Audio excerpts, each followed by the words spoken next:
स्वागत है आपका पीके बायो कॉन्सेप्ट में। मैं हूं प्रमोद कुमार। आज पढ़ेंगे हम क्लास 12 के first chapter reproduction in organism का पार्ट 3। और पार्ट 3 में हम आज डिस्कस करेंगे सेक्सुअल रिप्रोडक्शन को डिटेल में। पार्ट 1 और पार्ट 2 दोनों में आप सेक्सुअल रिप्रोडक्शन की डेफिनेशन एक बार पहले भी सुन चुके हैं, आज फिर सुन लीजिए।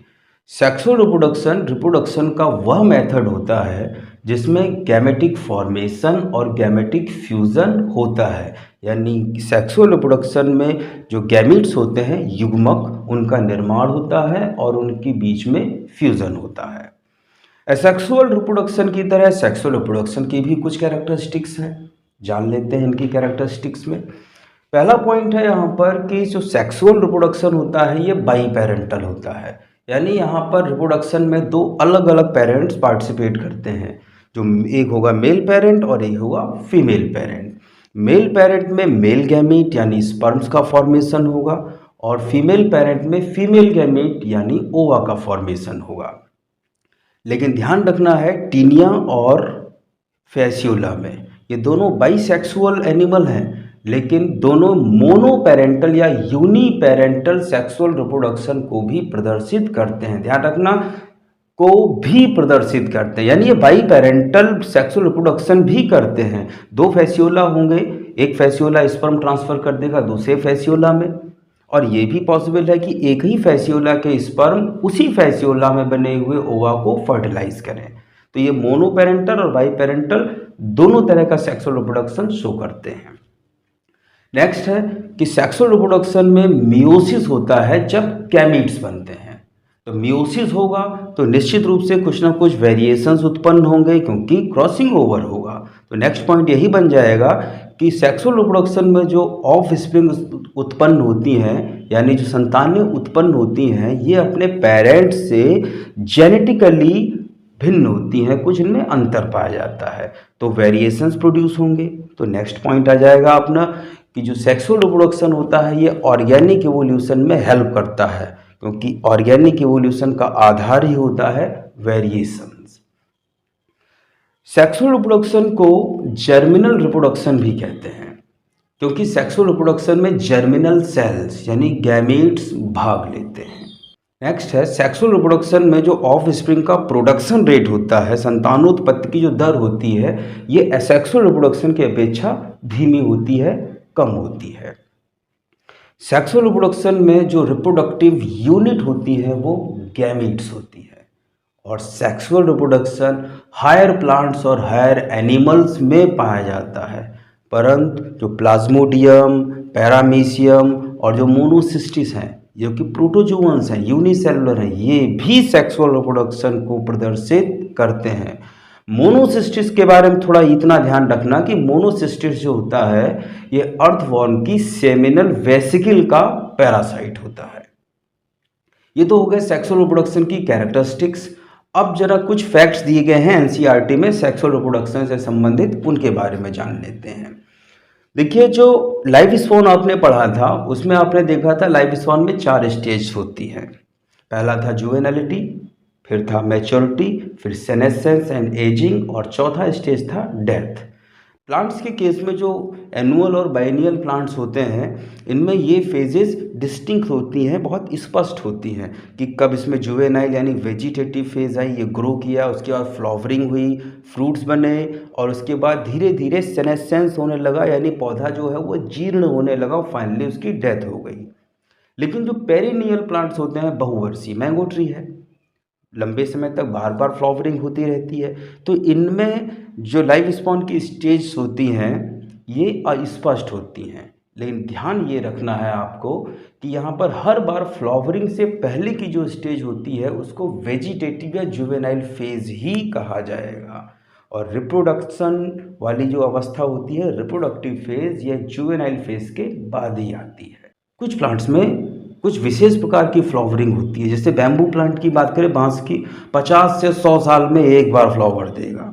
और जो एक होता है स्ट्रोबिलैंथस कुंथियाना, जो कि केरल, कर्नाटक, तमिलनाडु के पहाड़ी इलाकों में मिलता है, इसमें हर 12 साल बाद फ्लावरिंग होती है। अभी सितंबर 2006 में हुई थी, उसके बाद 2018 में, और अगला नंबर आएगा 2030 में, जिसमें फ्लावरिंग होती है। तो जो पहाड़ी इलाके हैं ये एकदम रंगीन हो जाते हैं, जो कि टूरिस्ट को बहुत ही ज़्यादा अट्रैक्ट करते हैं। ये तो प्लांट की बात। कुछ एनिमल्स के बारे में भी बताया है, मेस्ट्रुअल और एस्ट्रस साइकिल के बारे में लिखा है। थोड़ा सा जानते हैं इनके बारे में, डिटेल में पढ़ेंगे ह्यूमन रिप्रोडक्शन में। देखिए, जो मेमल्स होते हैं क्लास मेमलिया के जंतु, उनमें कुछ प्राइमेट्स हैं और कुछ नॉन प्राइमेट। प्राइमेट वो मेमल्स होते हैं जिनमें आईज सामने की ओर होती हैं, ब्रेन ज़्यादा डेवलप होता है, और जो फोर लिम्स होते हैं ये ग्रेस्पिंग होते हैं, मतलब पकड़ने की क्षमता इनमें होती है। इनमें जो प्राइमेट्स होते हैं इनमें रिप्रोडक्टिव फेज में जो फीमेल्स होती हैं उनकी रिप्रोडक्टिव सिस्टम में कुछ साइक्लिक चेंज होते हैं। अगर ये प्राइमेट में साइक्लिक चेंज हैं तब इसे कहते हैं मेस्ट्रुअल साइकिल, और अगर ये नॉन प्राइमेट जैसे टाइगर, काऊ, लॉयन, बफेलो, शीप, गोट, इनमें हो रहा है ये साइक्लिक चेंज, तो इसे कहते हैं एस्ट्रस साइकिल। देखिए, जो मेस्ट्रुअल साइकिल होती है ये रिप्रोडक्टिव फेज में पूरे वर्ष चलती है, 12 महीने, और जो एस्ट्रस साइकिल होती है ये सीजनल होती है, जिसे हीट पीरियड भी कहते हैं। डिटेल में पढ़ेंगे हम लोग इसे, मेस्ट्रुअल साइकिल को, जब ह्यूमन रिप्रोडक्शन पढ़ेंगे तब। क्लियर। इसके बाद हम बात करते हैं सेक्सुअलिटी इन ऑर्गेनिज्म, जीवों में लैंगिकता। जो सेक्सुअलिटी का कॉन्सेप्ट है उसका बेस ये है कि जो मेल और फीमेल गैमीट्स बनते हैं सेक्सुअल रिप्रोडक्शन में, ये एक ही पेरेंट्स पर बन रहे हैं या फिर अलग अलग पेरेंट्स पर बन रहे हैं। अगर हम सिंपलर प्लांट्स और फंजाई की बात करें, जिनकी जो बॉडी होती है वो थैलोइड होती है, यानी रूट, स्टेम, लीव्स में डिफ्रेंशिएट नहीं होती, ऐसी प्लांट बॉडी कहलाती है थैलस। यहाँ पर दो केसेस होते हैं, होमोथैलिक और हेट्रोथैलिक।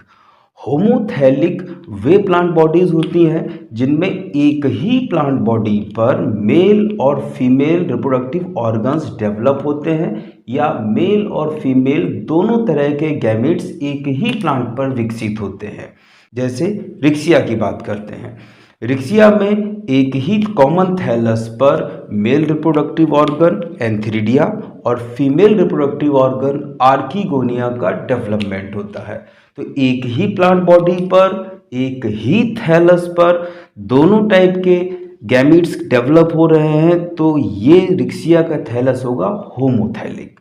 और मार्केंसिया का अगर केस देखें, जो कि एनसीईआरटी में डायग्राम है, यहाँ पर आपको दो अलग अलग थैलाई दिख रहे हैं, जिसमें मेल थैलस अलग है और फीमेल थैलस अलग है। मेल थैलस पर एंथ्रीडियोफोर है, एंथ्रीडियोफोर पर एंथ्रीडियल डिस्क है, जिसमें एंथ्रीडिया यानी मेल रिप्रोडक्टिव स्ट्रक्चर्स डेवलप हो रहे हैं, और जो फीमेल थैलस है उस फीमेल थैलस पर आर्कीगोनियोफोर है, जिस पर आर्कीगोनियल डिस्क है, और आर्कीगोनियल डिस्क पर आर्कीगोनिया यानी फीमेल रिप्रोडक्टिव स्ट्रक्चर्स डेवलप हो रहे हैं। तो यहाँ पर मेल और फीमेल रिप्रोडक्टिव स्ट्रक्चर्स और मेल और फीमेल गैमीट्स अलग अलग थैलाई पर डेवलप हो रहे हैं, तो ऐसी स्पीसीज कहलाती हैं हेट्रोथैलिक स्पीसीज। थोड़ा हायर प्लांट की बात करें तो उनमें मोनोइसियस और डाइसियस का कॉन्सेप्ट आता है। मोनोइसियस यानी द्विलिंगाश्रयी और डाइसियस एक लिंगाश्रयी, यानी ऐसा प्लांट जिस पर दोनों सेक्सेस यानी मेल और फीमेल रिप्रोडक्टिव स्ट्रक्चर्स डेवलप हो रहे हों, वो कहलाता है मोनोइसियस। जैसे सबसे अच्छा इसका उदाहरण है हमारे पास कुकुरबिटा, कद्दू, या पूरी कुकुरबिटेसी फैमिली की बात कर लो। यहाँ पर मेल और फीमेल फ्लावर्स तो अलग अलग हैं, लेकिन प्लांट एक ही है। एक ही प्लांट पर मेल फ्लावर और उसी प्लांट पर फीमेल फ्लावर डेवलप हो रहे हैं। और अगर हम सरसों की बात करें तो इसमें एक फ्लावर में ही मेल और फीमेल रिप्रोडक्टिव स्ट्रक्चर्स डेवलप हो रहे हैं। तो यहाँ पर ऐसा प्लांट जिस पर मेल और फीमेल दोनों टाइप के गैमेट्स बनते हैं वो प्लांट कहलाता है मोनोइसियस प्लांट।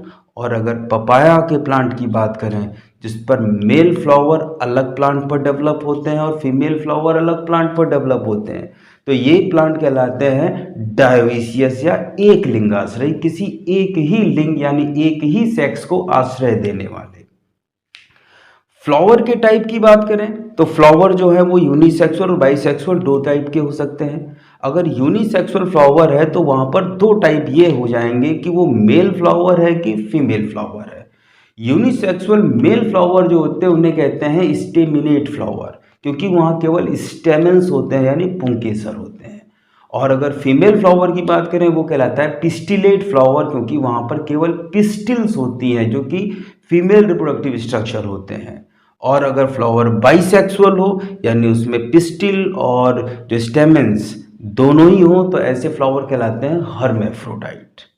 और एनिमल के केस में यूनिसेक्सुअल और बाइसेक्सुअल टर्म्स यूज होते हैं। अगर ऐसा एनिमल है जिसमें केवल एक ही टाइप के गैमीट प्रोड्यूस हो रहे हैं, या तो मेल हो रहे होंगे या फीमेल हो रहे होंगे, ह्यूमन बीइंग की बात कर लें मनुष्य की, तो वो यूनिसेक्सुअल एनिमल है। और अगर हम अर्थवॉर्म की बात करें या फैसियोला की बात करें तो इसमें यहाँ पर प्रत्येक एनिमल में, फैसियोला और अर्थवॉर्म, प्रत्येक एनिमल में ओवरीज भी हैं और टेस्टिस भी हैं, यानी मेल रिप्रोडक्टिव ऑर्गन भी है और फीमेल रिप्रोडक्टिव ऑर्गन भी है। तो ऐसे एनिमल कहलाते हैं बाइसेक्सुअल एनिमल्स।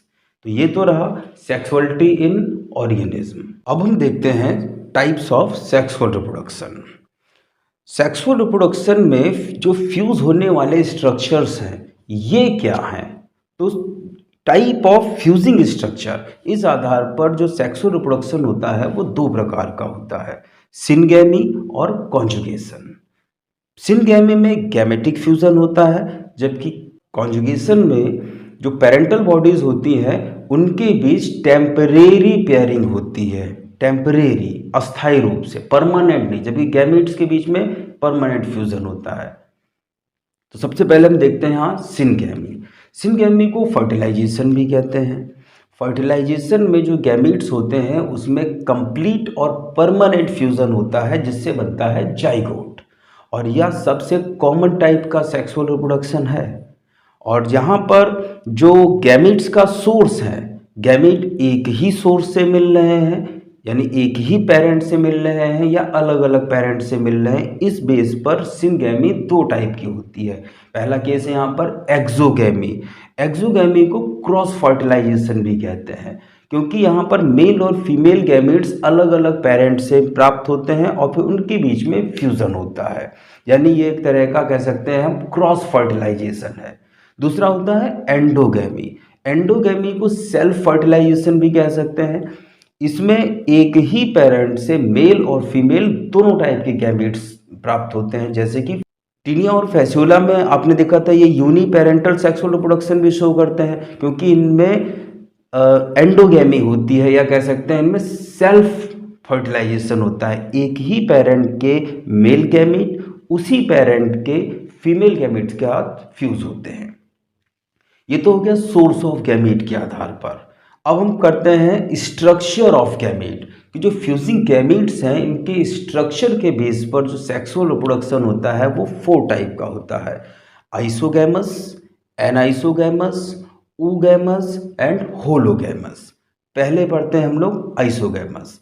अगर जो फ्यूजिंग गैमीट्स हैं ये मॉर्फोलॉजिकली और फिजियोलॉजिकली यानी आकारिकी की दृष्टि से और कार्यकी की दृष्टि से, दोनों दृष्टियों से अगर समान होते हैं तब ऐसा फ्यूजन जो होता है यानी ऐसा सेक्सुअल रिप्रोडक्शन होता है वो कहलाता है isogamous type of sexual reproduction.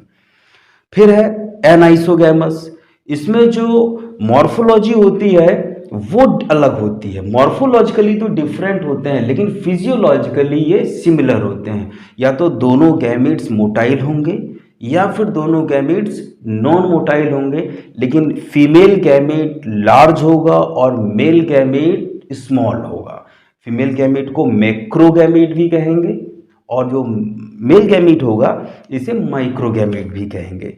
यानी अगर गैमीट्स मॉर्फोलॉजिकली और फिजियोलॉजिकली सेम है तो isogamous, morphologically different but physiologically same है तो एनाइसोगैमस। तीसरा टाइप है ऊगैमस। ऊगैमस में जो फ्यूजिंग गैमीट्स होते हैं ये मॉर्फोलॉजिकली और फिजियोलॉजिकली दोनों ही दृष्टियों से ये अलग होते हैं। ये सबसे ज़्यादा एडवांस टाइप का सेक्सुअल रिप्रोडक्शन है। ह्यूमन बीइंग की ही बात कर लेते हैं कि ह्यूमन बीइंग में जो फीमेल गैमीट होता है वो लार्ज होता है और नॉन मोटाइल होता है, जबकि जो मेल गैमीट स्पर्म होता है वो स्मॉल होता है और मोटाइल होता है। यानी अगर गैमीट्स फिजियोलॉजिकली और मॉर्फोलॉजिकली डिफरेंट हों तब इसको कहते हैं हम oogamous type of sexual reproduction. चौथा केस है होलोगैमस। ये बड़ा ही स्पेशल है। इसमें क्या होता है, जो ईस्ट में मिलता है, ये ईस्ट में जो ईस्ट तो यूनिसेलुलर फंगस है, इसमें जो दो ईस्ट सेल्स होती है वही गैमीट की तरह कार्य करने लगती हैं। यानी जो यहाँ पेरेंटल बॉडी होती है वही गैमीट की तरह कार्य करने लगती है और आपस में फ्यूज होकर बनाती है जाइगोट। तो जब पेरेंटल बॉडी ही गैमीट की तरह कार्य करने लगे तब इस टाइप को कहते हैं होलोगैमस टाइप ऑफ सेक्सुअल रिप्रोडक्शन। तो आइसो, एनाइसो, ऊगैमस और होलोगैमस चारों क्लियर हो गए। अब बात करते हैं कॉन्जुगेशन की। कॉन्जुगेशन में जो पैरामीशिया होते हैं, दो पैरामीशिया आपस में अस्थायी रूप से संयुग्मन करते हैं, एक कॉन्जुगेशन ट्यूब से जुड़ते हैं। पैरामीशिया में बनते हैं दो तरह के न्यूक्लियाई। जो बड़ा होता है उसे कहते हैं फीमेल प्रोन्यूक्लियस और जो छोटा होता है उसे कहते हैं मेल प्रोन्यूक्लियस।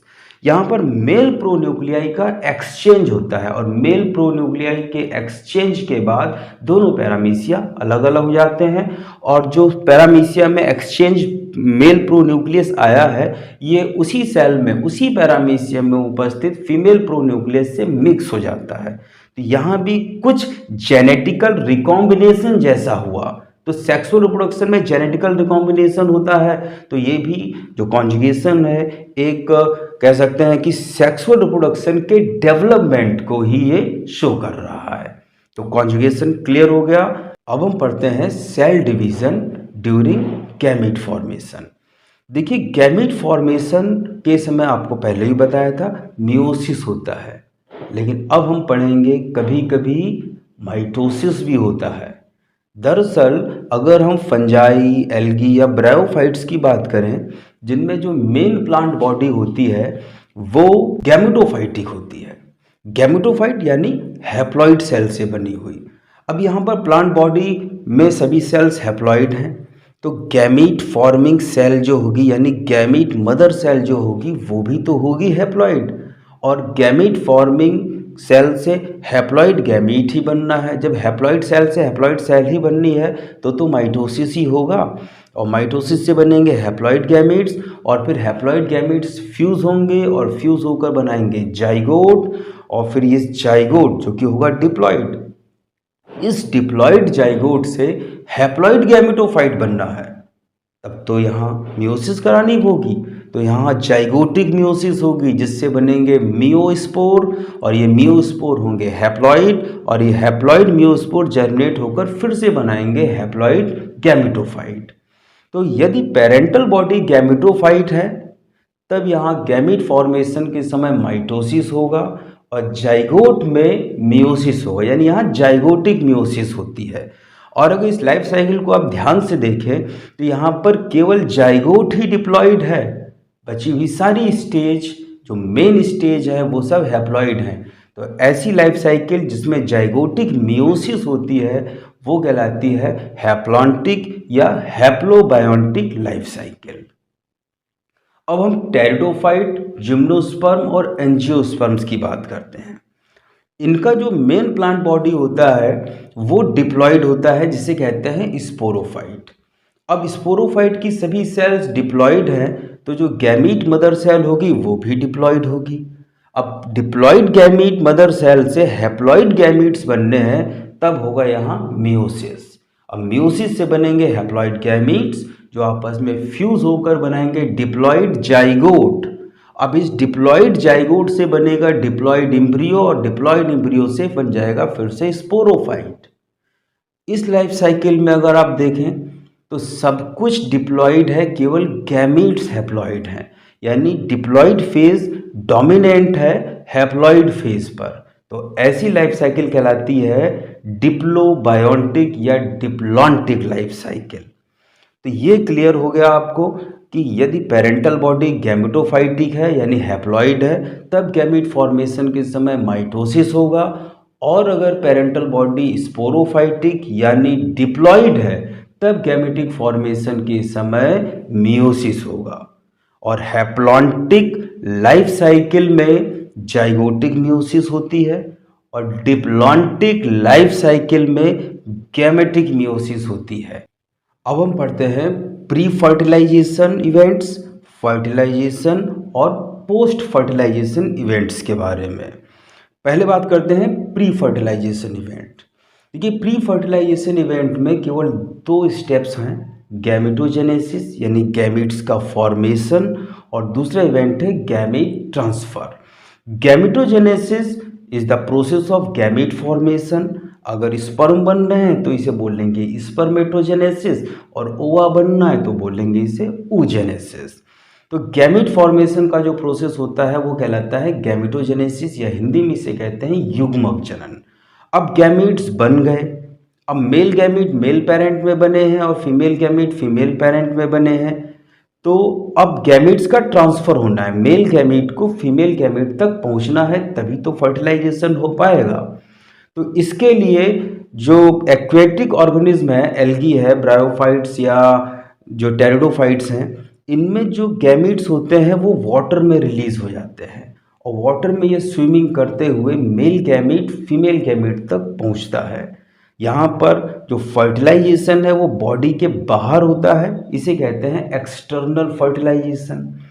अगर हायर प्लांट्स को देखें जैसे जिम्नोस्पर्म और एंजियोस्पर्म, इनमें जो पॉलिन ग्रेन्स होते हैं ये पॉलिनेशन द्वारा पिस्टिल के स्टिग्मा पर पहुंचते हैं और फिर ये बनाते हैं पॉलन ट्यूब, और पॉलन ट्यूब मेल गैमेट्स को कैरी करती है फीमेल गैमेट तक। पहले वाला केस जो था एक्सटर्नल फर्टिलाइजेशन, जिसमें कि एल्गी, ब्रायोफाइट और टेरिडोफाइट्स, इनमें जो मेल गैमेट्स थे जिन्हें एंथेरोजॉइड्स भी कहते हैं, ये एनिमल लाइक मूवमेंट करते हैं, स्विमिंग करते हैं और फिर पहुंचते हैं ये फीमेल गैमेट तक। तो इस प्रकार का जो फर्टिलाइजेशन है उसे कहते हैं यूडियोगैमस फर्टिलाइजेशन। और जो फ्लावरिंग प्लांट में एक साइफन लेकर गया था मेल गैमेट्स को, इसे कहते हैं साइफोनोगैमस फर्टिलाइजेशन। एनिमल्स की बात करें तो जो एक्वेटिक एनिमल्स हैं जैसे फ्रॉग की बात करें जिसमें कि नॉन क्लीडोइक बिना कवच के अंडे बनते हैं, या फिशेस में हैं कुछ, ये मेल और फीमेल गैमेट्स को वाटर में रिलीज कर देते हैं और वाटर में ही मेल गैमेट फीमेल गैमेट के साथ फ्यूज होता है। लेकिन कभी भी अलग अलग जाति के मेल और फीमेल गैमेट्स आपस में फ्यूज नहीं होते हैं, क्योंकि जो एग्स होते हैं उन पर एक प्रोटीन पाई जाती है, ग्लाइकोप्रोटीन, जिसे कहते हैं फर्टिलाइजिन, और जो मेल गैमेट होते हैं इन पर पाई जाती है ग्लाइकोप्रोटीन एंटी फर्टिलाइजिन। फर्टिलाइजिन और एंटी फर्टिलाइजिन एक दूसरे के कंप्लीमेंट्री होते हैं। जब तक ये आपस में एक ही स्पीसीज के फर्टिलाइजिन और एंटी फर्टिलाइजिन कांटेक्ट में नहीं आएंगे तब तक फर्टिलाइजेशन नहीं होगा। कभी भी वाटर में ऐसा नहीं होता है कि फिश का स्पर्म है वो फ्रॉग के एग को फर्टिलाइज कर जाए, या फ्रॉग का स्पर्म है किसी फिश के एग को फर्टिलाइज कर जाए। और हायर एनिमल्स की बात करें तो उनमें जो मेल पेरेंट होता है वो कॉपुलेशन द्वारा मेल गैमेट्स को फीमेल बॉडी में ट्रांसफर कर देता है, जहां पर ये फीमेल गैमेट से फ्यूज होकर बनाते हैं जाइगोट। अब बात करें फर्टिलाइजेशन। फर्टिलाइजेशन में बस एक लाइन ध्यान रखिए, it is the process of fusion of gametes, male और फीमेल गैमेट्स। लेकिन आइसोगैमस की बात करें वहाँ तो मेल फीमेल का कोई कॉन्सेप्ट ही नहीं था, तो केवल फ्यूजन ऑफ गैमेट बोल दें तो ज़्यादा बेहतर रहेगा। Fusion of gametes is called fertilisation. और पोस्ट फर्टिलाइजेशन इवेंट में जब फर्टिलाइजेशन कंप्लीट हो जाएगा तब बनेगा जाइगोट, और इस जाइगोट में होगा सेल डिवीजन और सेल डिफरेंशिएशन। डिवीजन से सेल का नंबर बढ़ेगा और डिफरेंशिएशन से सेल स्पेसिफिक टास्क को परफॉर्म करने के लिए अडॉप्ट होंगी। सेल डिवीजन और सेल डिफरेंशिएशन से बनता है एम्ब्रियो, और एम्ब्रियो से बन जाता है एक नया जीव। तो यहाँ पर जाइगोट से एम्ब्रियो फॉर्मेशन द्वारा नए जीव के विकास की क्रिया कहलाती है एम्ब्रियोजेनेसिस। कुछ एनिमल्स जो होते हैं वो एग लेइंग होते हैं जिन्हें कहते हैं ओवीपेरस एनिमल, और कुछ होते हैं वो बच्चों को जन्म देते हैं, वो कहलाते हैं विविपेरस एनिमल। जो ओविपेरस एनिमल्स होते हैं, एग लेइंग एनिमल्स, जैसे कि बर्ड्स हैं या रेप्टाइल्स हैं, इनमें जो एग्स होते हैं इसके अंदर इतना फूड स्टोर होता है कि कंप्लीट एनिमल है वो एग के अंदर ही डेवलप हो सके। लेकिन विविपेरस में जो एग्स होते हैं उनमें फूड स्टोर नहीं होता, क्योंकि जो डेवलपिंग एम्ब्रियो होता है वो मदर यूट्रस के साथ प्लेसेंटा से जुड़ा रहता है और प्लेसेंटा से ही ये न्यूट्रिशन को प्राप्त करता रहता है। तो यहाँ पर जो विविपेरस एनिमल्स हैं उनमें प्लेसेंटा से एम्ब्रियो न्यूट्रिशन लेता है, और जो ओविपेरस एनिमल्स हैं उसमें एग में स्टोर्ड फूड से न्यूट्रिशन लेता है एम्ब्रियो। एक तीसरा केस और है ओवोविविपेरस। जो रसल वाइपर्स होते हैं इनसे कहते हैं ये बच्चों को जन्म देते हैं। एक्चुअली ये जो फीमेल रसल वाइपर होती है ये एग लेइंग ही होती है, लेकिन ये एग्स को अपनी बॉडी के अंदर होल्ड करके रखती है और उन्हें केवल फिजिकल प्रोटेक्शन देती है। जब एग्स में हैचिंग हो जाती है यानी अंडे फूटते हैं और उनसे बच्चे बाहर आते हैं तो सीधे ये बच्चे ही माता के शरीर से बाहर आते हैं। तो लगता है ये विविपेरस है, लेकिन एक्चुअली ये विविपेरस नहीं है, क्योंकि जो यहाँ पर डेवलपिंग एम्ब्रियो थे, डेवलपिंग एनिमल्स थे, स्नेक्स, वो प्लेसेंटा से नहीं न्यूट्रिशन ले रहे थे बल्कि वो एग में स्टोर्ड फूड से ही न्यूट्रिशन ले रहे थे। तो जो ओवोविविपेरस है ये कह सकते हैं ये एक ट्रांजिशन स्टेज है ओविपेरस और विविपेरस के बीच की, क्योंकि ओविपेरस में जो विकासशील एनिमल होता है वो एग में स्टोर फूड से न्यूट्रिशन प्राप्त करता है और विविपेरस में प्लेसेंटा से प्राप्त करता है।